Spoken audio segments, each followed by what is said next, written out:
Welcome back to AskAPop. Today we're talking about November 29th. And if I get through this one today, it's through God's grace. I'm writing and posting this on a day that changed my life forever. You see, until this day back in 1988, I was half of a team that would absolutely drive our parents crazy. We were thick as thieves, best of friends. We'd get into spectacular fights. There was literally a butt-sized hole in my mama's kitchen. And I'm not going to tell you whose it was, but there was a butt-sized hole.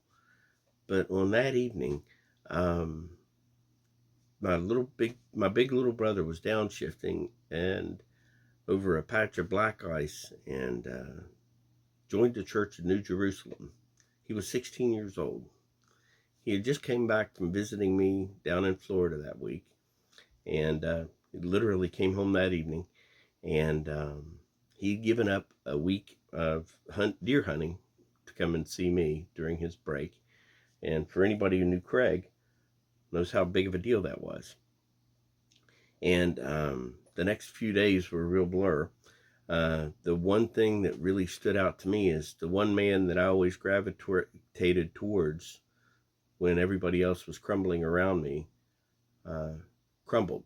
And as I saw him crumbling, I stopped, prayed, and somehow ended up getting the strength necessary to channel my inner papa and stand up in his place and help hold the family together during that terrible time and fill in. And then after those terrible days, Papa and I ended up talking about it several, over the next years. We talked about it several times, and he would tell me, honey, I just couldn't. And now being a papa myself in earnest, I can't even imagine what he was going through at that time.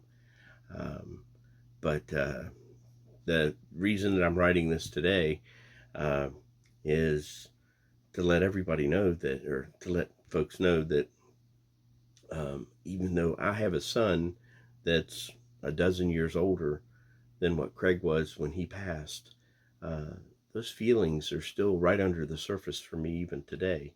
And some folks say that time heals all wounds. I don't necessarily agree with that, but time does, through prayer, counseling, and time does help to, to give you the tools to deal with that and to deal with those wounds. And you are able to move on.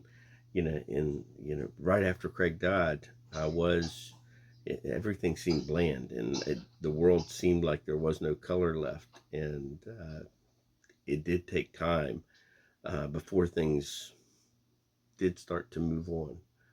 But they did eventually start to move on. And at first it was a minute at a time, and then a day at a time. And then, like I said, life did seem to move on. And what I wanted to do was post this out there for anybody who is currently going through this. Let you know that you're not alone. Other people have gone through it, are currently going through it. He's always there for you. Reach out to him in prayer. And if you need to talk to somebody who has been through it, reach out to me, Cecil at AskAPop.com. I'll be happy to help you. My address is linked in the description here. And for anybody who actually has is lucky enough to have a sibling still here on Earth, please reach out to them when you see this, and give them either a physical or virtual big hug today.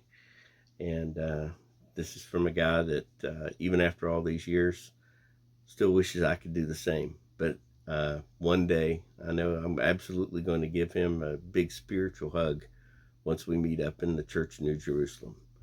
The Bible verses today are John 14, 1 through 7, and Proverbs 17, 17 through 22. As far as questions, sorry for the rough topic, but how do you handle the loss of loved ones in your family? Have you ever had to step in or had someone else step in when the rock of your family wasn't able to. God bless you. And again, if you need to, feel free to reach out. I'm here for you. God bless.